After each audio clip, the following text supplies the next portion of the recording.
அனைவருக்கும் வணக்கம். என் லைஃப்ல இந்த மாதிரி ஒரு பெயின்ஃபுல்லான ஒரு சுச்சுவேஷனை நான் ஃபேஸ் பண்ணதே கிடையாது. மனசு முழுக்க வலி வலி மட்டும்தான். இந்த சுற்றுப்பயணத்துல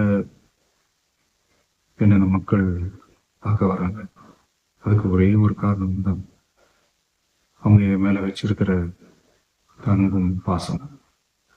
அந்த அன்புக்கும் பாசத்துக்கும் நான் எப்பவும் கடமைப்பட்டிருக்கிறேன். அதனாலதான் இந்த சுற்றுப்பயணத்துல மற்ற எல்லா விஷயங்களையும் தாண்டி மக்களுடைய சேஃப்டி, அதில் எந்த காம்ப்ரமைஸும் பண்ணிடக்கூடாதுன்றதுக்காக தான் அது என் மனசுல ரொம்ப ஆழமா இருக்கும் இந்த எண்ணம். அதனாலதான் இந்த அரசியல் காரணங்கள் எல்லாத்தையும் தவிர்த்துட்டு ஒதுக்கி வச்சுட்டு மக்களுடைய சேஃப்டி மட்டும் மைண்ட்ல வச்சுக்கிட்டு அதுக்கான இடங்களை சூஸ் பண்றது, அதுக்கான இடங்களை பார்த்து பெர்மிஷன் கேட்போம். போலீஸ் டிபார்ட்மெண்ட்ல அதை ரிக்வெஸ்ட் பண்ணி கேட்போம். ஆனா நடக்கக்கூடாதது நடந்துருச்சு. ஆனா மனுஷன் தானே. அந்த நேரத்துல அத்தனை பேர் பாதிக்கப்பட்டு இருக்கும் போது எப்படி அந்த ஊரை விட்டுட்டு என்னால கிளம்பி வர முடியும்? நான் திரும்ப அங்க போகணும்னு இருந்துச்சுன்னா அது ஒரு காரணம் காட்டி அங்க வேற சில பதட்டமான சுச்சுவேஷன்ஸ், வேற சில அசம்பாவிதங்கள் அந்த மாதிரி எதுவும் நடந்துடக்கூடாதுன்றதுக்காக தான் நான் அவாய்ட் பண்ணேன். இந்த நேரத்துல சொந்தங்களை இழந்து தவிக்கிற அத்தனை குடும்பங்களுக்கும் என்னுடைய ஆழ்ந்த இரங்கலை தெரிவிச்சுக்கிறேன். எனக்கு தெரியும் என்ன சொன்னாலும் இது ஈடையாகாதுன்னு எனக்கு தெரியும். ஹாஸ்பிட்டல்ல ட்ரீட் பண்ணிட்டு இருக்கிற எல்லாருமே சீக்கிரமா கியூர் ஆகி வரணுன்றது இந்த நேரத்தில் நான் வேண்டிக்கிறேன்.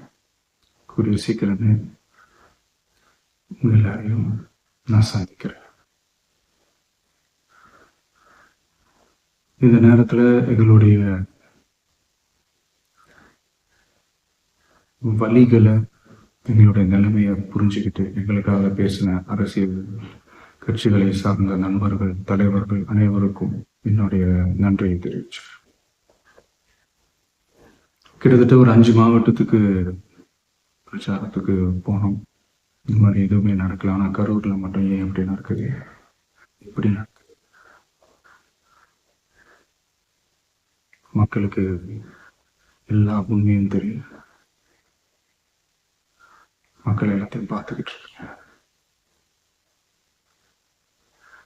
கரூரை சேர்ந்த அந்த மக்கள் அந்த உண்மையெல்லாம் வெளியில சொல்லும் போது எனக்கு கடவுளே நேர்ல வந்து இறங்கி அந்த உண்மைகள்லாம் சொல்ற மாதிரி எனக்கு தெரிஞ்சு. சீக்கிரமே எல்லா உண்மைகளும் வெளியில வரும்.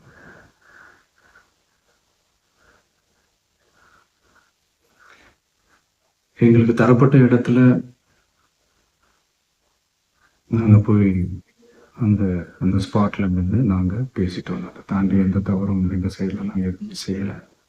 பட் இருந்தாலும் எங்க கட்சியை சேர்ந்த நிர்வாகிகள், தோழர்கள் மேல எஃப்ஐஆர், அது மட்டும் இல்ல சோசியல் மீடியாவை சேர்ந்த நண்பர்கள், தோழர்கள் அவங்க மேல எஃப்ஐஆர்லாம் போட்டு பிடிச்சிட்டு இருக்காங்க.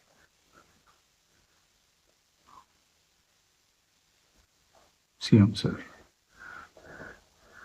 உங்களுக்கு ஏதாவது இந்த பழி வாங்கணும் அப்படின்ற எண்ணம் ஏதாவது இருந்துச்சுன்னா என்ன வேணாலும் பண்ணுங்க.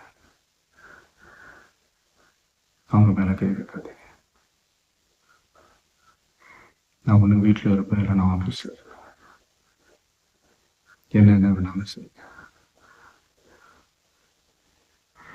நண்பர்களே, தோழர்களே,